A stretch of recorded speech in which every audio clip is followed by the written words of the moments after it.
Hi guys, again this is Tryke Gutierrez, the co-founder and CEO of Tier One Entertainment, and this is another episode of More Than Just Games, as I call it, right? And today we have the CEO of Team Flash, Mark, who is also a good friend of mine. So Mark, can you introduce yourself to our audience? Thanks, Tryke, for the invitation. Really excited to be here to talk a lot more about esports. So my name is Mark Chiu, the CEO of Team Flash.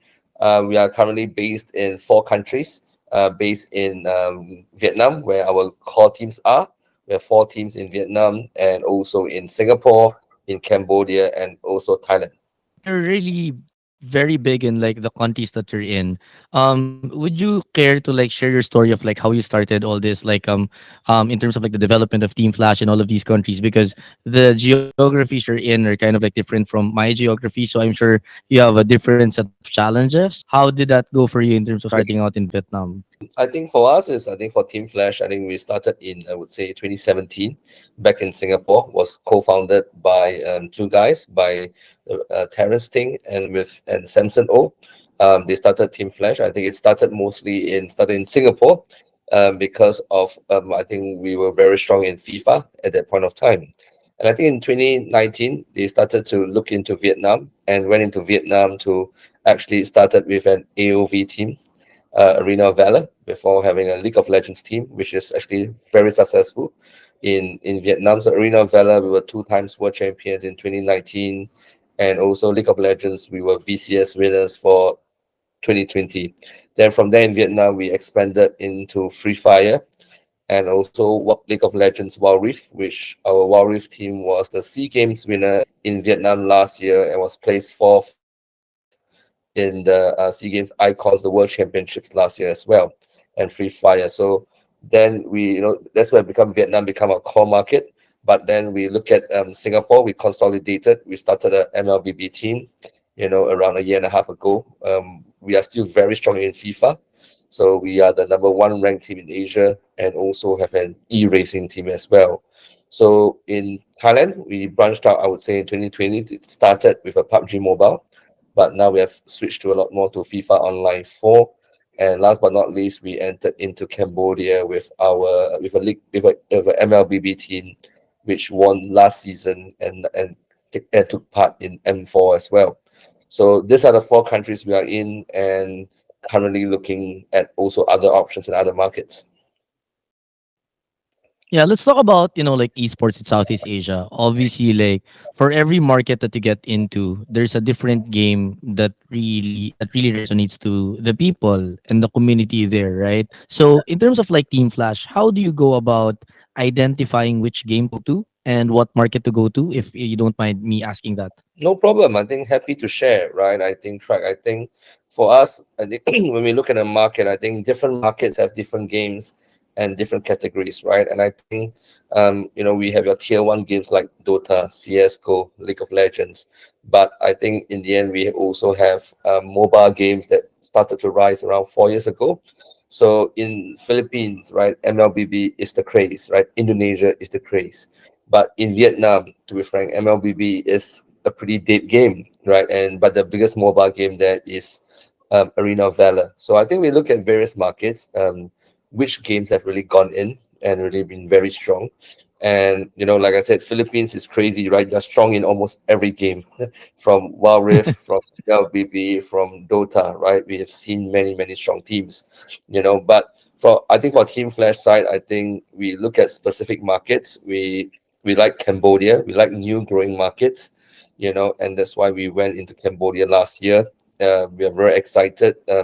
That's where I would say it's still very new, and the teams are all very young, but it gives you the chance to get in. Because if I'm going to go to a market like Philippines and Indonesia, right? I think, let's be frank, unless I have a very big MLBB team, I'm not going to fight with Blacklist. I'm not going to fight with TNC, Omega, Brand, right? We can count. So am I going to go there to fight the big boys?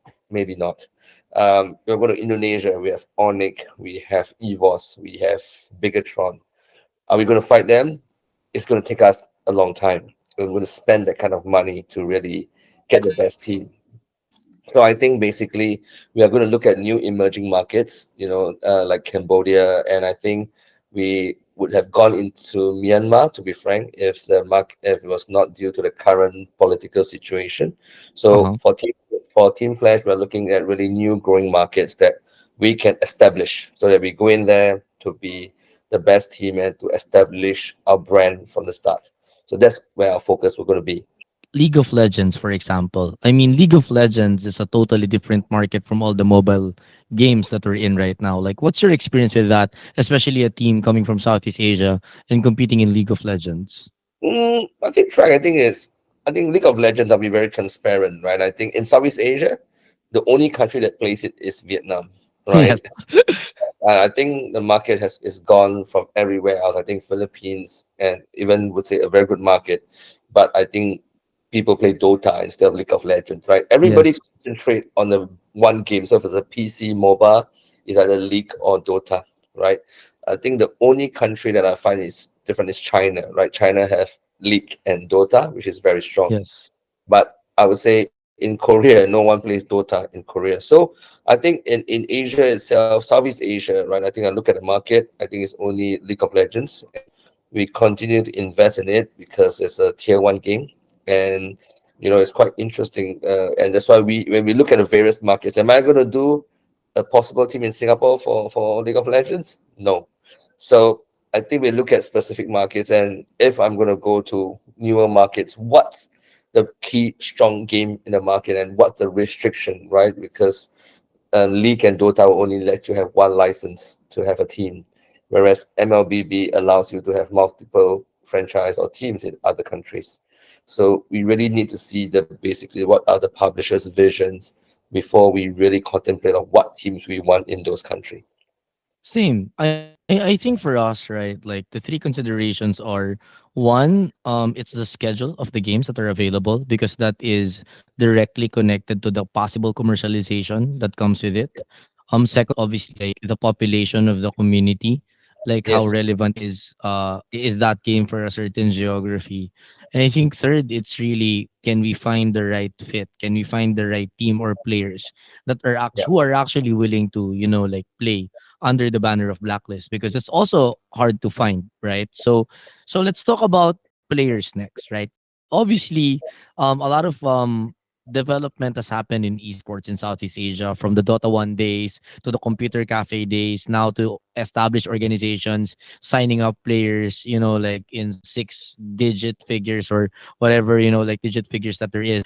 Basically, like the standards of a certain player has really gotten up, especially when it comes to PC games and now Mm. mobile games, right? Like in terms of your own experience as a CEO, like what were your challenges when it comes to signing players up here in this part of the world? I think a little bit would share a bit more different. I think like people like a lot of those esports CEOs like you, Tryke, I think like even Jeff, right, from RSG, and also even Mm-hmm. from Strong, right? I think to be frank, you guys are really gamers. You guys are gamers first,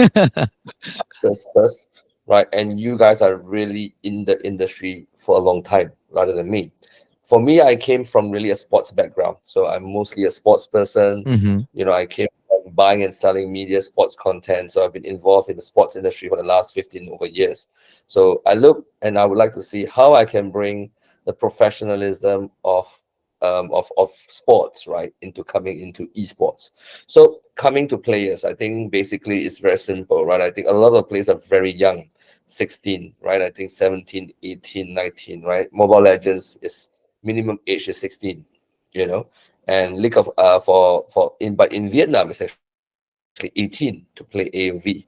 So because of labor law, but how do we get these young boys to come in and so much money at an early age, right? And suddenly they get, hey, I get maybe That's true. 3,000 US a month, and it's a lot, right? I think for Vietnam or even for Philippines. And how do we say to look at these boys not to get it to their head, right? So, and I always look at it and I share this: how do we guide these boys, because these boys are going to be role models of the next generation, right? I think I've seen so many fans like, oh my Venus, right?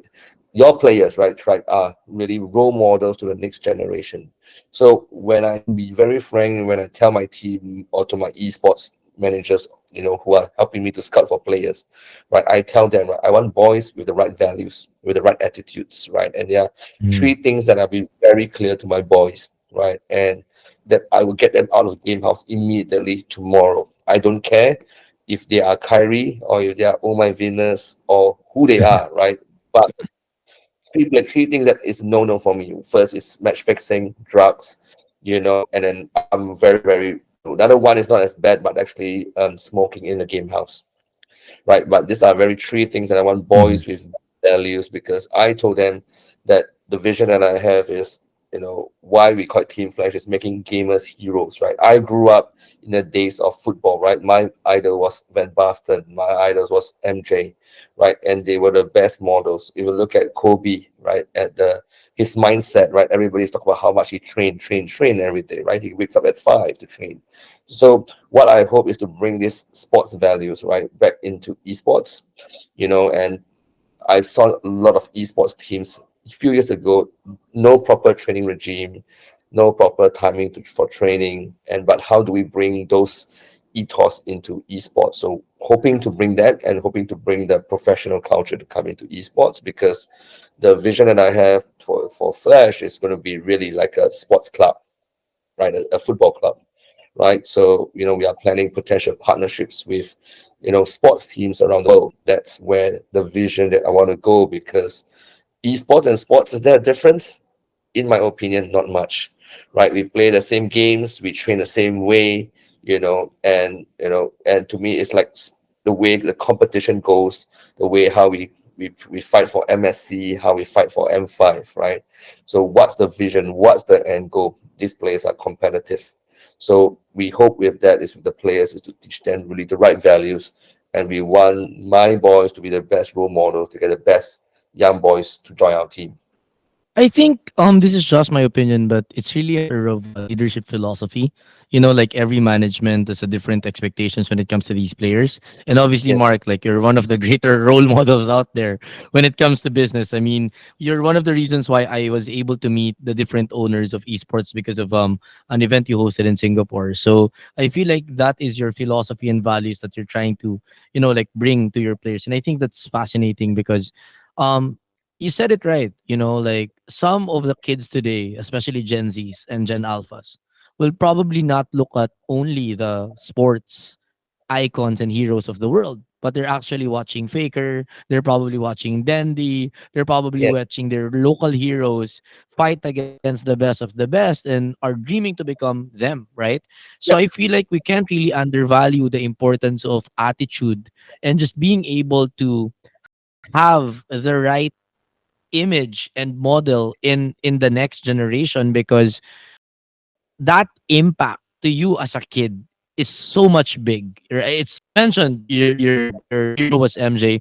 For me it was Michael Jordan as well, right? Or Blacklist today are probably looking at our players and are looking at them as role models as well, right? So in terms of how it is in terms of the business per se, right?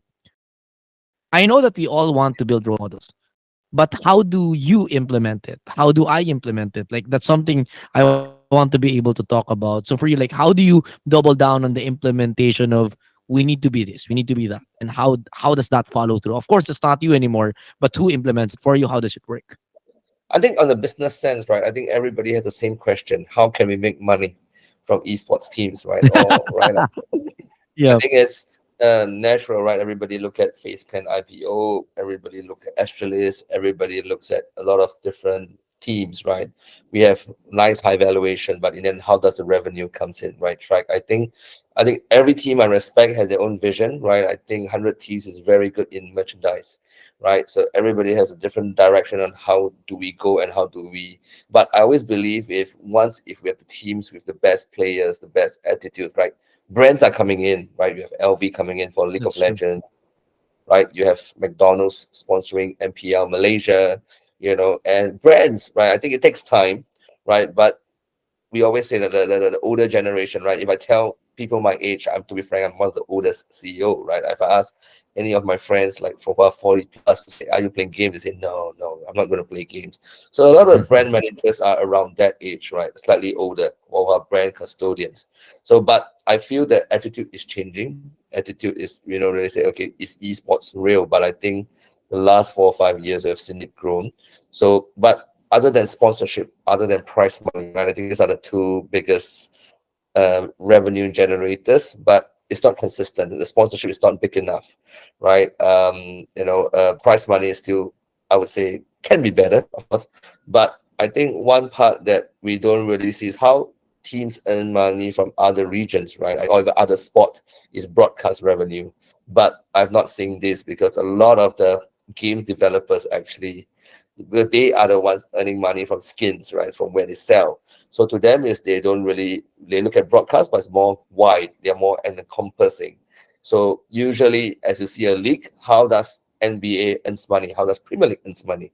They actually take the broadcast money and split it with the teams, right? So they really earn that kind of revenue. So, but how do we get to that level with games and esports, right? So we are working with MPL Indonesia, right? I think if you see this season is broadcasted on TVRI, the free to air station in Indonesia. So that's something that as my another agency is helping TBR Moonton to do it.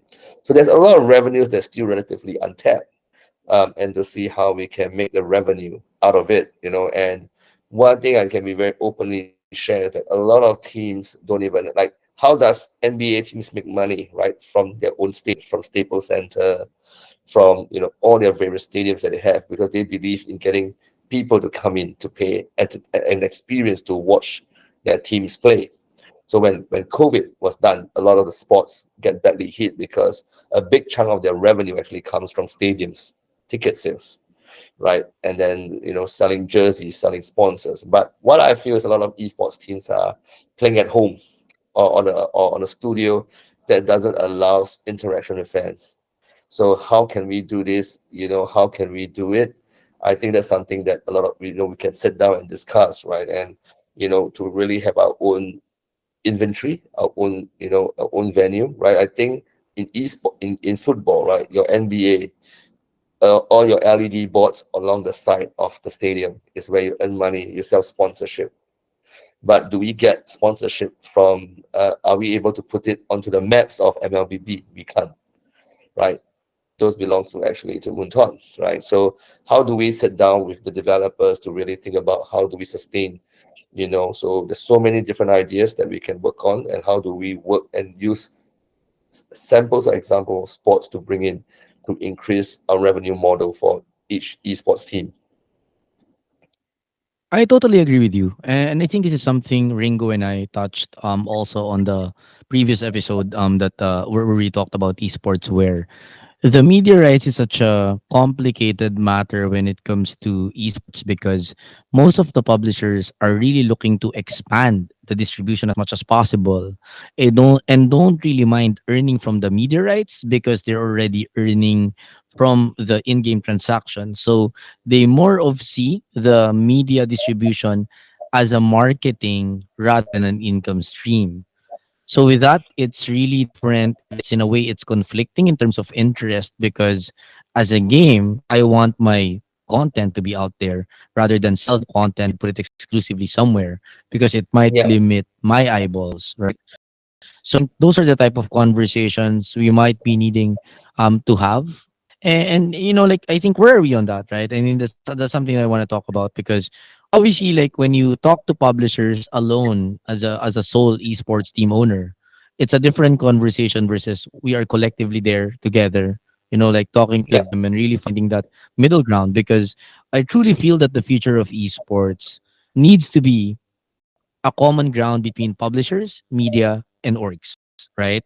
Because if you don't find that common ground where every part of that triad as an ecosystem works, then it's different. I remember having this conversation with Kevin, the CEO of Academia, where he mentioned that there was a perfect flywheel before of the game publishers.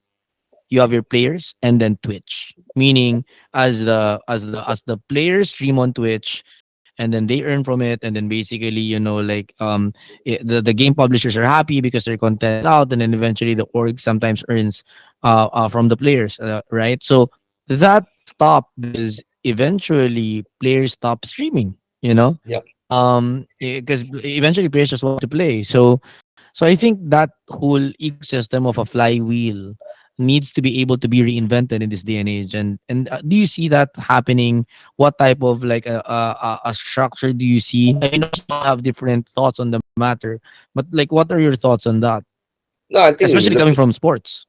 No, I think coming from streaming platforms, right? I think Twitch is one of the biggest, right? And I think we have seen a lot of streaming platforms came and left, right? I think over the last few years, from Nemo TV, from Yes, Booyah, right, and so on and so forth, right? Tamago. But the market, but how in the end is sustainable, right? I think in the end we can burn as much money as possible, right? Platform, but how in the end is to make revenue. That's what Netflix has to do, right? They can spend how much, they can make like losses over the 10 years, but they're gaining subscribers. But in the end, how much to pay for content development, how much do you pay to keep your subscribers? Even Disney, right? Even the Disney Plus is facing that kind of impact. So in terms of how the platform makes money, right? So Twitch, to be frank, is to be frank now in YouTube, or like it's now being everybody watches on YouTube, right? For MLBB, even highest is YouTube and Facebook. Nobody goes onto Twitch, to be frank, in Southeast Asia, Yes, right? So, but how do we get that platform to really sit down, right? Do I like a franchise league? Yes, I like a franchise league.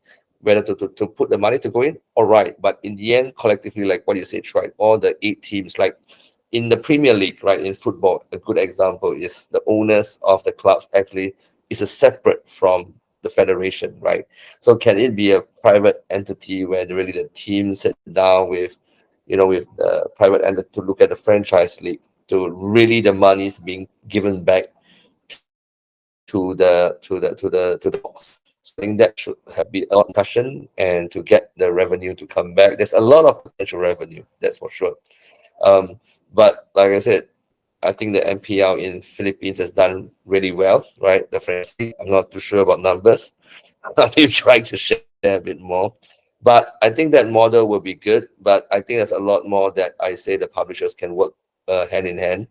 I think whether is it to go to stadiums, to build home and away stadiums, because in the end, fans wants to watch Blacklist. I think if Blacklist build one of the basketball stadium in Philippines, I'm sure you'll get a full house as well, like 3,000 to come in, right? Or 5,000 in a basketball stadium. I don't need a football stadium of 25, 30, but even in you bring your team to play in a PBA stadium, right? I think I'm sure it'll be packed, right? And then this sports franchise will then look at you guys and say, okay, I'm losing fans to Blacklist. So how can we bring these young fans to come and play to my basketball games? Because a lot of the football and basketball teams are losing fans to esports teams, and that's why I came into esports, because I find there's a potential actually to merge everything together to get more sports to come in, because they have the money, right? And esports team, we are burning money. So how can we cross together? So I think there's a lot of synergy that can be done, the business models to really change. And I think we talk about Web3, of course, in this current climate, Web3 games and stuff like that. There's so much more, because games come and go, right? Tryke, I think why I look at the whole ecosystem of esports, right? Can I be a publisher? No, I don't have the resources to build a team. Do I run events? Tough, a lot of manpower cost. So, but what do? We do a team, right? A team has a community. You can shift your community one day from MLBB to another game easily, because Blacklist is a name, right? Everybody remembers the Lakers. Everybody's remember the Bulls. Of course, we still have MJ, but do I still love Bulls? Yes, because I love the team. So even if one day, oh my Venus leaves, Wise leave, Blacklist will still be a name, right? You guys will have your fans always with you. So we have the communities with us. You, me, Talent, right? EVOS, RRQ, Onyx, right? But that's where if you see Chelsea can be like Manchester United is the looking to sell for $6 billion US, right? To the Qatari group. So can we reach there? Yes, we can, because we have the next generation of fans with us, right? And we are in this market of, right, in Philippines, in Vietnam, in Indonesia. That's where I would say maybe 25% of the world's population are going to be in. So, but in the end, the business model, how can we reach there? I think that has to be really to see how we can sustain to then. So the potential is huge, right? Do I still believe in teams? Yes, I do, because it's really like a sports team, and we have fans, we have communities working with us. So that's why I still believe in the team for the whole esports industry. Yeah, I mean, like we've been in talent management for a while, right? Like from 2017 to 2019. I think our route was really different because we started out with creator management and then eventually got into esports, right? When we started it out, like a lot of people were really questioning the decision because how can you really translate your skills from managing creators to eventually esports? But of course, like with my background in esports, it was a little bit of like an easier transition. However, like where I'm going with this is that the fandom that we got from teams versus Yeah. the fandom that we got from like influencers, though influencers are larger than life, in a way they're more of a spotty, fandom, where if there's great Yeah. content, if there's a great activity, then they're there, right? But when it comes to list fans, you just feel them, like they're always there every Yes. game, in between games, like it's just a different type of fandom. I guess it's like Hollywood and sports, like where Hollywood probably there's a good movie, people will talk about it for a week or two, but if you have like a sports team, Yeah. then it's a whole calendar, like of activities and people just resonate differently to competition, I feel like. It's like a sports team, right? I think, and no matter one day, like I said, if you bring a brand new team roster tomorrow to your MLBB team, right, people will still support Blacklist no matter what, because it's a fandom, it's a brand name, right? And then how do we see one day if, like I said, maybe, I mean, I just keep saying a lot of the team's names, right? OHAP, right? It could be one of the ambassadors, but then they can do a lot more, right? So like how a sports, it could be or and like I said, how MJ is now a Charlotte Hornets owner, right? I think he can own other teams. So Hmm. I see a lot of very similarities for sports and esports.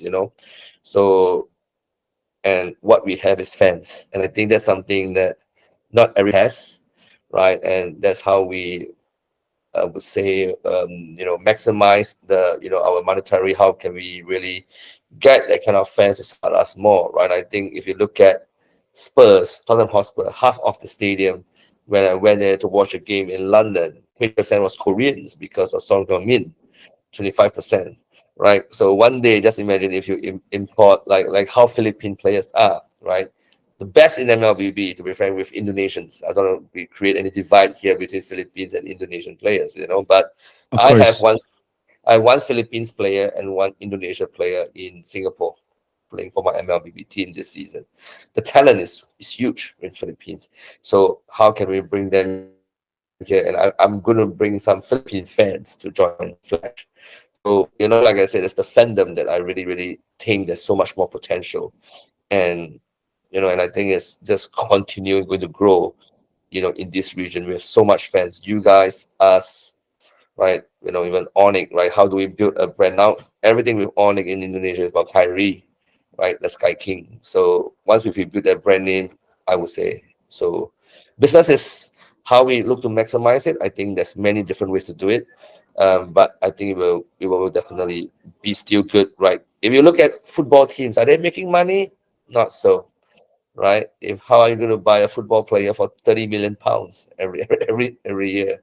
Salaries skyrocket at 100,000 pounds a week, but they are backed by correct broadcast money pays. I think would say 60% of revenue for all the football leagues. And also Yeah, so does I NBA. I, I totally agree.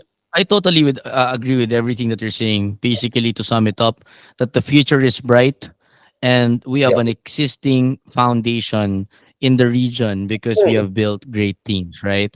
But I think like going into the question of how do we bridge, like the gap between today and tomorrow.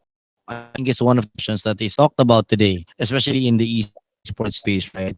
So in that line of thinking, my question is, how's your day to day like, especially in this day and age where the economic climate is a little bit more difficult?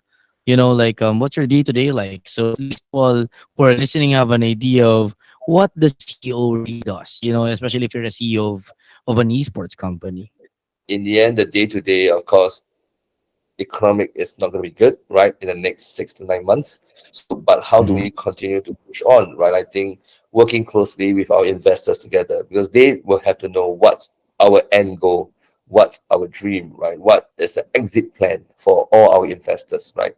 It's different from, like, NBA teams is owned by a lot of VCs, big VCs, and also owned by a lot of owners from Google, from Silicon Valley, right? Correct. So, but they have the money to keep pumping in.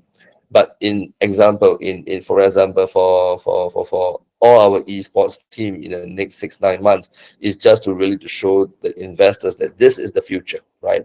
If you continue to invest in us in the next 3 to 5 years, we are continuing to leverage on more revenue. We can't stop moving, right? We can't say, okay, we are just not going to do more revenue. How do we show more revenue? We get what's the end vision we're going to go, and what we're going to do in 5 years time, right? If Blazer is going to look at this at 9 10 year plan, they bought a club at 650 million and selling it at maybe $5 billion, $6 billion.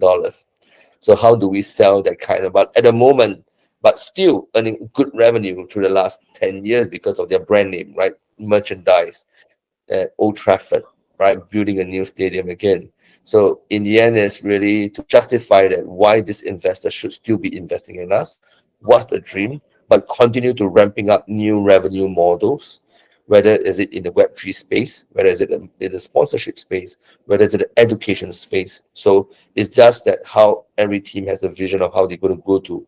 So because every team is very different, right? I know I admire you, Tryke, right? That's true. You've done, yeah, with Blacklist, and but I think with the entertainment portion, the creative portion, right? I think Onyx is a bit different, talent is a bit different. So I would say all the owners push on, right? I think, and just tell your investors what you like, what you want to do, because in the end, everybody has so many different paths to make money.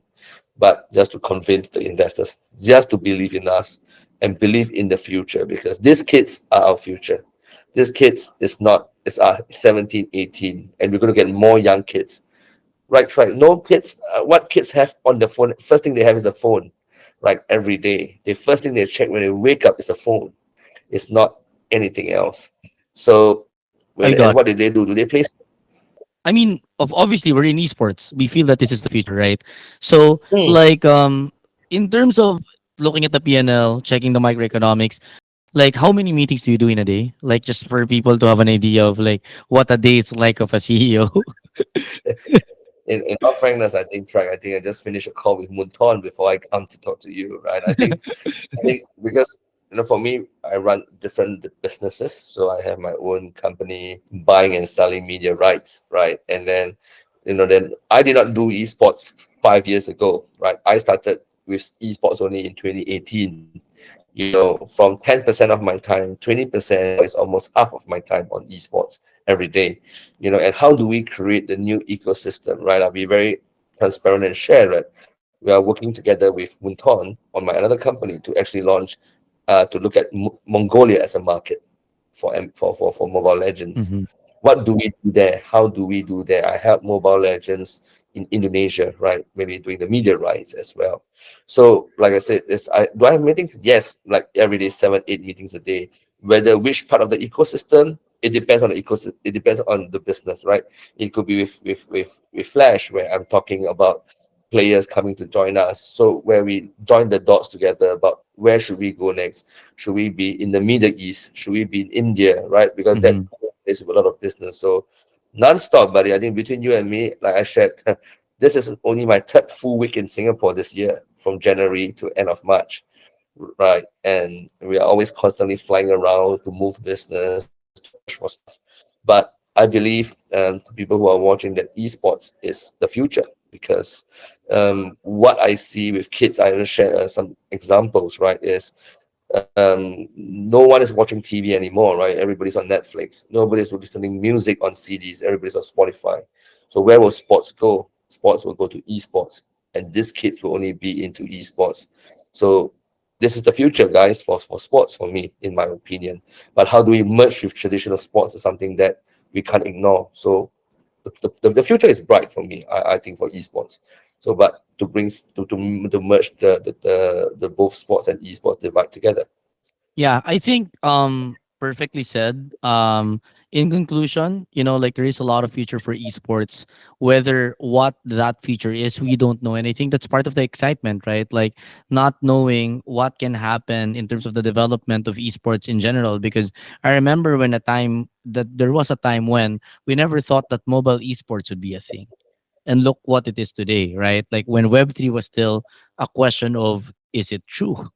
And look at what it is today, right? We are doing ESI again, Esports Insider Singapore, this year in June, and definitely you are invited back.